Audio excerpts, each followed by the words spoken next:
Okay, I think we could get started now, and then I'm sure other people will hop on here. So yeah, everyone, thanks for hopping on this Zoom call today. I do appreciate it.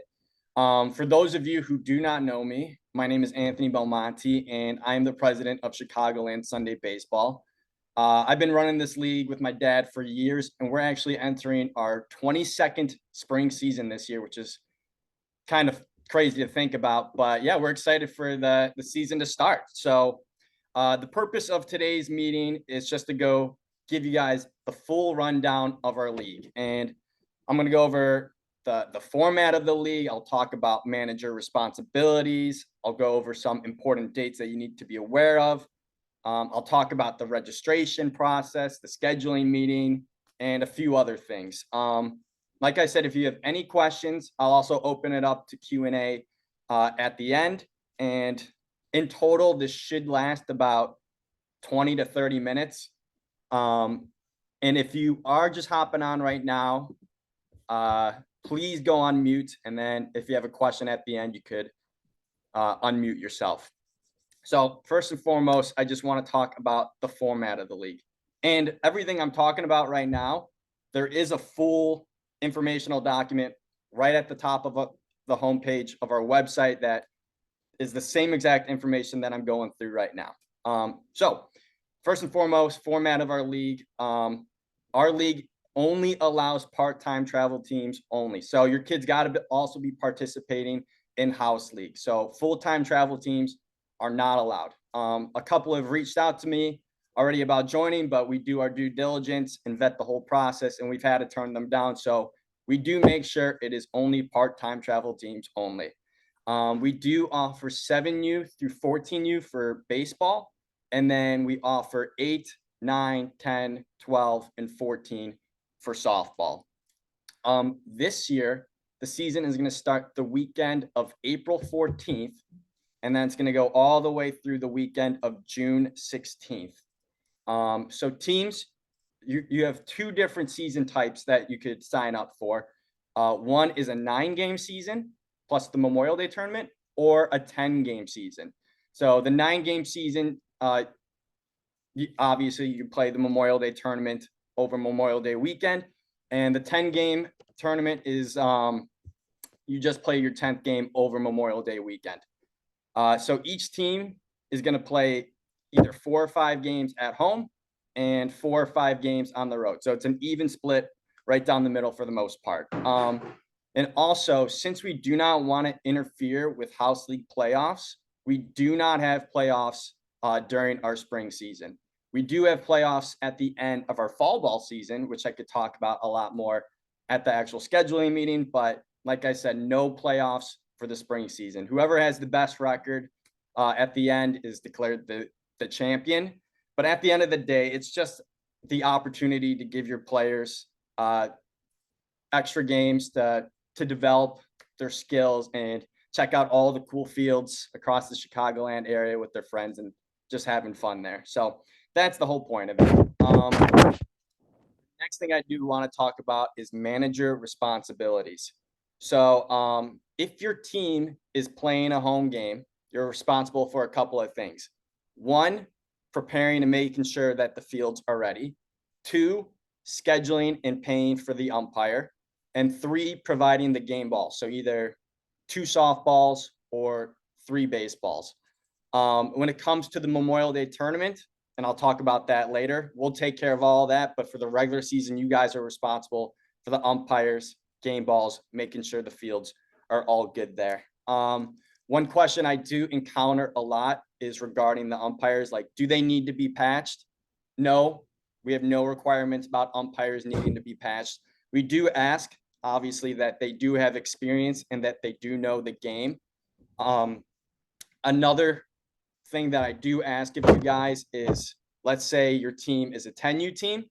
We don't want the umpires to be 12 or 13 years old, and they're only a couple of years older than your boys or girls. Usually that could cause some problems with the away team, and then they're not fully comfortable with the whole situation. So all I ask is a little age gap with the umpires and the players, and that they have experience. One other thing that managers are responsible for is reporting the game scores to us after each game. So on our website, each team will be given a team portal, and each coach will have a login. You sign in, you can see your full schedule there, and you could also input your game scores. You do not have to worry about that just yet. I will go into a lot more detail at the actual schedule or scheduling meeting with that. So don't even have that on your radar at the moment. And I'll go a little bit more into manager responsibilities at the scheduling meeting as well, but that's the high level stuff.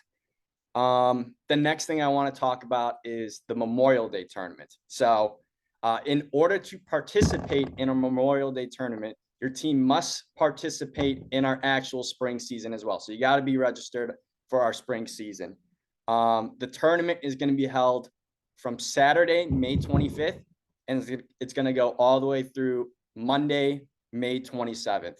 So like I said, we don't have playoffs during the regular season for the spring, but if you're looking for a little bit more competition during the spring season, the Memorial Day tournament is perfect for it. The players and coaches have an absolute blast with it every year. It's been growing in size year over year. Last year we had 150 teams participate at 10 to 12 different locations. So that's a lot of fun, and the teams have a blast with it. So during the Memorial Day tournament, high level overview of that, each team gets 3 round robin games. So all teams are going to play either 2 games on Saturday, 1 on Sunday, or 1 game on Saturday, 2 on Sunday. Now, if your team wins the pool or advances as a wild card, then you'll move on to the semifinals and championship, which will both be held on that Monday. And like I mentioned, the tournament is held at several different host sites. So your pool play might be in Elmhurst or Frankfurt Square, but then the semifinals and championship might be in Whiteford or New Lenox or wherever. So it all depends on the host sites that are willing to host the tournament this year. And I do try my best that if you do sign up for the tournament, that you play in a pool that's somewhat close to your guys' town. So you're not traveling 45 minutes just for pool play. So I do try my best to help you out in that aspect. So towns that have previously hosted, they had the first opportunity to host the tournament again. But if for some reason they decline, we are always open to having new host sites for the tournament. And there are some benefits to it. First and foremost, your town, or pretty much majority of your teams that are playing in the tournament, they get to play all their tournament games at home. Second, you get to bring in additional revenue through concessions, food trucks. I mean, there's going to be a lot of foot traffic at your fields. So if you have concession capabilities, it's a great way to raise additional revenue for your program. And 3, we do also donate to your league as well for being generous enough for hosting. And I think we do about $400 per pool. So if you host 4 or 5 different pools, that's a couple, like almost $1,500 right there in donations. So a couple things to consider there. I also provide first place and second place trophies after the championship. And I do also supply MVP medals for each game for softball. I do also highly suggest signing up for the tournament sooner rather than later, just because it's such a popular tournament. And at some point, we do have to start turning away teams. When you initially register your team and you know you want to play in the tournament right out the gate, if you select 9 games plus the Memorial Day tournament when you register, you will have no issues getting in. You'll be fine there. But there is a little risk of missing out on the tournament if you initially sign up for the 10-game season, and then at the end of March, you reach out to me and say, hey, actually, we want to play. Can we get in? So that's where I would typically just put you on a wait list. If a slot opens up for you, great. If not, unfortunately, you wouldn't be able to participate. But yeah, if you sign up right out the gate, you won't run into any issues like that. That is the Memorial Day tournament. The next thing I want to talk about is the cost and insurance side of things. So in terms of cost, the 10-game season is $200 per team. If you decide to do the 9 games plus the Memorial Day tournament, that's $600 in team. So it's just an extra $400 to cover the tournament costs. The final potential additional cost for your team is if you need to buy insurance through our league, and that is an additional $85 per team. So in order to play in our spring season, your team needs to be covered by insurance. And for the most part, house leagues, they'll put together the policy and they'll just say, hey, this is covering all these teams that are playing under our league, and then they send it over our way. That's all good. The main thing with the COIs is that they need to cover your teams throughout the entire duration of the spring season. So at the very least, through the end of June. And Chicagoland Sunday Baseball needs to be listed as an additional insured. And if you're a little confused by that, you could send me an email and I could send you an example certificate of insurance of kind of what that looks like. But yeah, like I said, if your house league does not provide your team with insurance, you could go on the homepage of our website, download the insurance form, and then either email it to us or send it to us in the mail. So that is the cost side of it. The next thing I want to talk about is the actual registration process. So I'm going to share my screen here just so you could see the website. Let me minimize that. Okay. So here is the homepage of our website. So first and foremost, registration deadline is February 27th. So you still got plenty of time with it, but it never hurts to sign up sooner rather than later. And there are 2 methods to registering for our spring season. So if you scroll down on the homepage a little bit, you could either download the PDF version and fill it out, and then you could email it to me, or you could send it to our P.O. Box address. Our P.O. Box address is located at the bottom of our registration form. It's also located at the top of our homepage. So the address is there. Or the alternative method is you could just register directly through our website right here. So still on our homepage, you click this link and you can fill it out right here. And you are also able to pay online as well if that's easiest for you. You could still pay, or you can still register online, but if you're like, hey, our league is going to pay by check or cash, or if you want to pay via Zelle instead, just select this option instead of online. And then you don't have to do the $5 processing fee as well. So this registration form is pretty straightforward. There are a couple of things I do want to talk about. So for boys baseball, for 9, 10, 11, and 12, so if you select that age level, there are 3 different divisions that you could sign up for: AA, A, B. So strongest team, average team, below average team. The only reason why I have this is I don't want any AA teams to be playing the B level teams. Otherwise, it'll be 15-0 after the 3rd inning, which is, I mean, you guys don't want to drive out all the way to an away field to get blown out like that. So I'm just trying to make the games as competitive as possible. So AA teams, you'll play, and like AA teams are the ones who have, 4 or 5 strong pitchers, have been in our league for a few years. You have a decent lineup, and you're looking for a little bit of an extra challenge. B teams, that's for like, you're completely brand new to part-time travel. This is new to both you and the kids. So I suggest signing up for B. I do want to say majority of the teams in our league, I want to say 70% of them sign up for A right here. And this is, like I said, only for 9, 10, 11, and 12. A teams, you'll play against other A teams and AA and B. AA teams will play against other AA teams and A-level teams, and B-level teams will play against other B-level teams and A-level teams.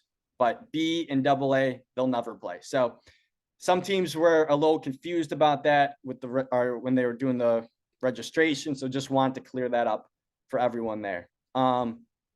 And then you select the type of season you want. So down here, can you play at home? So this is where If you have any type of field time restrictions, or you're like, hey, we can't play on this home date, make the note of it down here so I could implement it immediately into the initial draft of your schedule. So if you type in or click home field time restrictions, say 10 a.m. only, I will make sure that is reflected in your schedule right out the gate. Now, if you're like, hey, Anthony, I don't know my field availability just yet, but I still want to register, that's completely fine as well. You could just select yes for all these for the time being. And then you could send me an email saying, hey, I got the updated field slots for my team. Can you implement this into the schedule? As long as I get that information before like the second week of March, because that's when I start the scheduling process, I'll implement that into your schedule. But if you're not going to know your field time slots until the end of March, then we can just make those adjustments at the scheduling meeting itself. So yeah, that's the registration process. And then since I'm sharing my screen here already, there is one other thing I want to put on your radars. So at the top of my homepage, I have a tournaments drop down and then July tournaments here. So if you select this, there's a lot of part-time travel teams that host their own tournaments in July after the season. And all these part-time travel teams, they send me their tournament flyers and then I just post them on the website. So if your team is looking for some additional part-time tournaments to play in, check this tab here periodically. Usually these teams send me this information like right before the season starts. But as you can see, I already got 2 tournaments here right out the gate. If you select, like, there's a link here and it brings you right to the flyer. So little promotion for new Lennox Powers tournament right out the gate. But yeah, if you're interested, this is where I'll put all the tournament flyers. So that is the registration process. Then the next thing I do want to talk about is the actual scheduling meeting. So if you haven't made note of this already, please make note of this now. But the scheduling meeting is going to be on Sunday, April 7th. Okay. And unlike this Zoom meeting here, the scheduling meeting is mandatory. Each team needs to have at least one representative for their team. So if the head coach is unable to make it for, I don't know, spring break or whatever the reason is, have an assistant coach or, a very active parent or a different age level coach just represent your team, and you will be fine there. In terms of the meeting times, so the meetings are going to be held at the DoubleTree Hotel in Alsip, and I do have that information on the homepage of my website as well. In terms of the meeting times for each age groups, I haven't determined that just yet. But when I do determine that, I'll probably do it right after the registration deadline. And I will send it out via email and I will post it on our website. So you guys will get that information at some point. So at the scheduling meeting, I don't know if some of you have already gone through this exercise before, but once you get to the DoubleTree Hotel, we got this giant conference room. All the coaches come and join. We do give you each a team folder, and in your team folder, it's your initial schedule, and then like a sheet for manager contact lists, a sheet for all the field locations that are playing at your age level, and a bunch of other informational documents. So you'll have all the information that you need. Then once I go over through my talking points, that is when teams will have the opportunity to make any changes to their schedule if needed. We are very flexible with the schedule. So as long as both teams are okay with it, you are able to make adjustments to your game's time, date, or even location. Totally cool with us. You do have to meet with each opponent though, at the scheduling meeting just to confirm that you're good with it. Even if you're not even going to make any changes to your schedule, just be like, hey, Payless, are you good with this? 10 o'clock Sunday on April 20th? Great. Just confirm that they're good with it as well. So at the scheduling meeting, you'll have one white copy of your schedule and one yellow copy of your schedule. The yellow copy is our version. So you're going to make the changes on both schedules. and then you're going to turn in your yellow schedule at the end of the meeting. So then over the next 2 to 3 days, I'll make the changes in my master schedule, and then I'll post it on our website.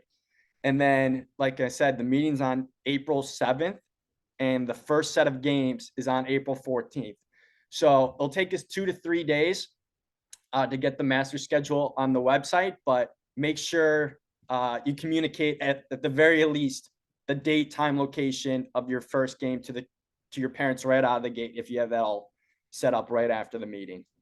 Oh yeah, and the last thing at the scheduling meeting that I do want to talk about is, and I was mentioning this to Hillary earlier, is you do have the ability to pick up extra games if you like. I've on average, teams will add 2 to 3 extra games to their schedule. I do not add those 2 to 3 pickup games to our master schedule. They're not reflected in the standings. It's just a matter if you want to play some additional baseball or softball, totally up to you guys. I've seen teams they don't pick up any extra pickup games. I've seen teams add another 7 or 8. So totally up to you guys.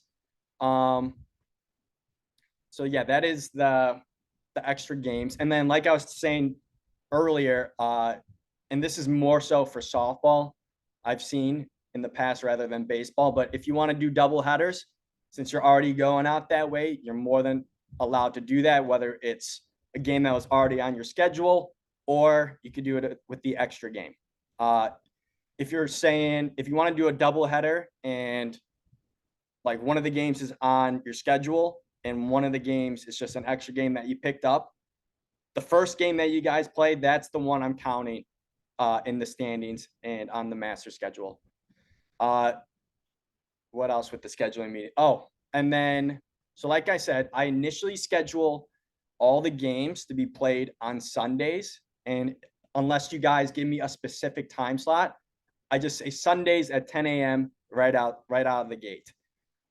If a certain Sunday doesn't work for you, that's totally okay. Typically what teams do, or what part-time travel programs have kind of aligned to over the years, if a certain Sunday doesn't work, the next best day is Wednesdays. House leagues consider that a dark day now, where they don't schedule any house league games on Wednesday nights. So if a certain Sunday doesn't work for you, Wednesday is most likely the best next option for you there. I think that's it in terms of the scheduling meeting. And obviously I'll talk about all this stuff again and provide even more detail at the scheduling meeting itself. We do have all of the rules on the homepage of our website for both boys baseball and girls softball. We have the age charts up there as well. The only thing I do want to mention with rules right out the gate is USSSA bats are not allowed in our league. USA bats are the only bats that are allowed, and no big barrel bats are allowed. So no 2 3/4 bats, and your bat's got to have the USA bat standard or that stamp on it. I think some of the older softball bats have that ASA stamp. That's fine, but it just can't be the USSSA bats. I think that's all I had in terms of what I wanted to talk about. Does anyone have any questions for me? Hold on.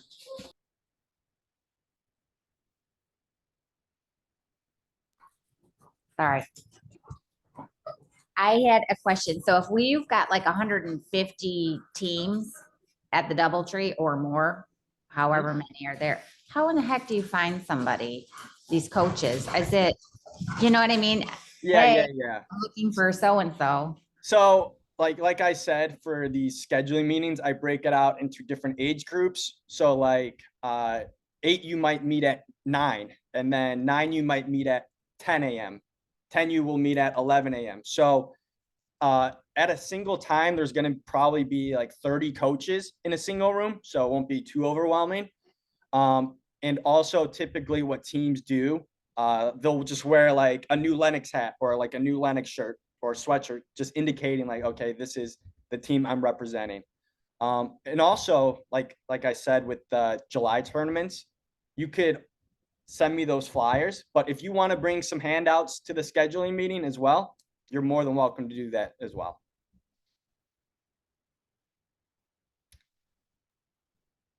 Any other questions right now? Yeah, another question on Can you hear me? bats. Yes. Our BB, oh, sorry, go ahead. Does Chicago Sunday League pay for the umpires, or are we responsible as the individual team to pay for the umpires? So the individual team is responsible for paying for the umpires for the regular season. If you're playing in the Memorial Day tournament, we cover all of that costs. So in total, you'll be paying for umpires for only 4 or 5 games because you're only going to be playing 4 or 5 home games. One other thing I do want to mention is for Bronco and Pony, you should probably have 2 umpires, one for plate, one for bases. For 10U and under, you're fine with 1 umpire. Thank you. I think there was another question as well. Yeah, sorry. Are BB core bats available for like the older kids? Yes. BB core bats are allowed at all ages. Totally fine with that. I think they got to be the drop 3 though.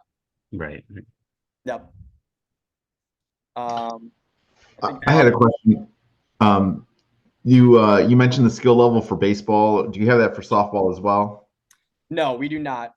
It's just typically at the 9, 10, 11, 12 level. We have 30 to 35 teams at each of those age levels. So that's why I'm able to split it out at those age levels a little bit. Where for girls softball, we might have 15 to 20 teams at a certain age level. So don't have that type of flexibility, but I do try my best to keep it as balanced as possible. And I'll also look, like if a team was participating in our league the year before, I'll look at last year's standings and I'll be like, okay, this team beat this team 21-0 last year. I'm going to avoid that. So I do try my best to keep it balanced because that's half the fun. Okay. Alex had a question. He's got his hand raised here. Yeah, hey Anthony. And this already might be outlined in the rules. I kind of skimmed over it, but at the 7U, 8U level, do you guys have it streamlined? Because I know like every village is different between like if it's like a coach pitch, a 3-6-9 rule, machine pitch at that level for the youngsters. Yeah, for the youngsters, we do have the players pitch. It's no coach pitch. I know typically right out the gate, like especially the first couple of games, it's a little bit rougher for these kids just trying to throw strikes. I think, I'm not sure if I have it in my rules, but I think I'm going to make note of it for at least for the 7U, like have a 5-run inning cap, just so it's not, a 20-minute walk fest right out the gate. But at the end of the year, like these kids, like I said, this is an excellent way for them to develop their skills. And at the end of the year, they're doing a lot better with it. So right out the gate, like coaches, or at least early in the year, they'll send me emails like, hey, can we do coach pitch? And then at the end of the year, they're like, oh, you know what? Thank you for letting these kids, pitch. It actually did help out with their development. So long story short, we're going to have the kids pitch, no coach pitch. Okay, yeah, I just want to make sure there was clarity around that, because I know sometimes, like, even though in the rules it can say one thing, at a plate meeting, right? Some guys might offer some change and say, hey, if there's X amount of walks, we've been doing this. And I just want to make sure it's just streamlined from beginning to end, and there's no gray areas in the middle of the plate meeting or something like, hey, this township let me do this and those guys let me do that, and just, straight across the board. So just wanted to ask. Yeah, and also at the scheduling meeting, all the 7U coaches will be together. So like I could pull you guys off to the side. There'll only be, I don't know, 6 to 10 of you. And I'll just say, let's get all aligned on the rules here in terms of how we want to approach the pitching. I do want all the players to pitch, but in terms of like the caps and like any other small rules with 7U, we could get aligned at the meeting as well. Perfect. Thank you. Yep. Sonny has a question. Yeah, good morning, sir. Thank you for all the information this morning. Quick question. So the extra games, I understand we coordinate with the other coaches. For the regular scheduled games, if there's rainouts, things like that, do we coordinate directly with the coaches? Do we communicate that with you and you reschedule? How does the rainouts and stuff like that work? Great question. And I was going to talk through this at the scheduling meeting as well. But if there's a rainout, there's no need to coordinate with me. You just have to reach out to the opposing team coach. And then you guys could figure out a new date from there. You are able to make the adjustments to the date and time through your coaches portal to your schedule, so you can make the changes there. If you're struggling with that, you can reach out to me. I'm happy to make the change to the master schedule as well. But yeah, in terms of rainouts, make sure you reach out and coordinate with the coach. One word of advice: don't make any assumptions that the coach is on the same page as you. Make sure you guys are in constant connection. I even suggest reaching out 2 days in advance before your game. Like, hey, just want to make sure, are we still on for this date, time, location? Even the morning of, are we still down for this date, time, location? I say this every single year, and all the coaches are like, yep, of course. But then I'll get phone calls Sunday morning like, hey, this team's a no-show. Where are they at? I'm like, did you reach out to them? And they're like, no, but it was on the schedule. I'm like, yes, that is true. But like, in order to minimize this risk, you should still reach out to these coaches. And this especially comes up most often when it comes to figuring out, is there going to be a rain delay or a rain cancellation? So long story short, yes, coordinate that with your opposing coach. All right. Thank you. Yep. Anthony, another question. If we're going to host a tournament in Brookfield, for example, we're thinking about it. Mhm. We get $400 from your organization for hosting. Is that what you said? So yeah, if you're hosting our Memorial Day tournament, if you're doing your own part-time tournament, we have nothing to do with that. We're just happy to promote it. But yes, if you're the host site, we'll donate like $400 per pool. And you get to play all your games at home. You get to keep all the concession revenue. A lot of teams, or a lot of the towns, they'll bring in like the food trucks or the ice cream trucks, taco trucks, and they have a blast with it every year. So yeah, something to keep in mind. I know Brookfield hosted last year for 13 and 14U, but and they did a little bit for the younger ages as well. So since you guys initially hosted last year, I'll reach out to you guys again to give you first opportunity. Great. Thank you. Yep.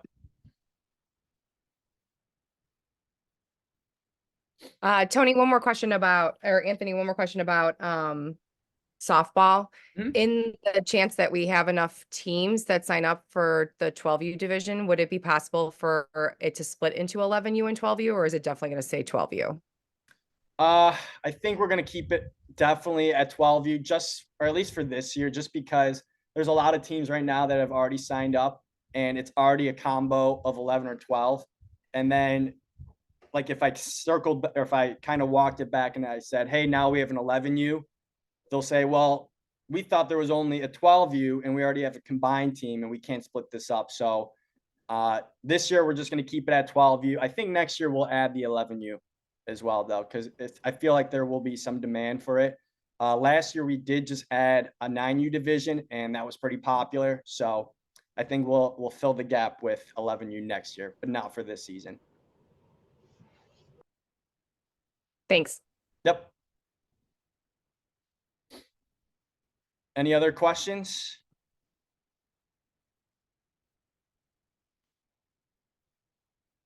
No? Okay, well, like I said, thank you for hopping on. I do appreciate the time. Like I said, I'm very excited for the spring season. Our league has continued to grow for both baseball and softball. We had record numbers for softball last year. So it'll be exciting to see what the spring has in store for us. And if you have any other questions after this meeting, or you're like, oh, wait, I forgot to ask Anthony this, feel free to send me an email. Happy to help out. And enjoy the rest of your Sunday. Enjoy the NFL playoff game. All right. Take care, everyone. Thank you. Yep. Thanks. Bye. Thank you. Goodbye. Bye.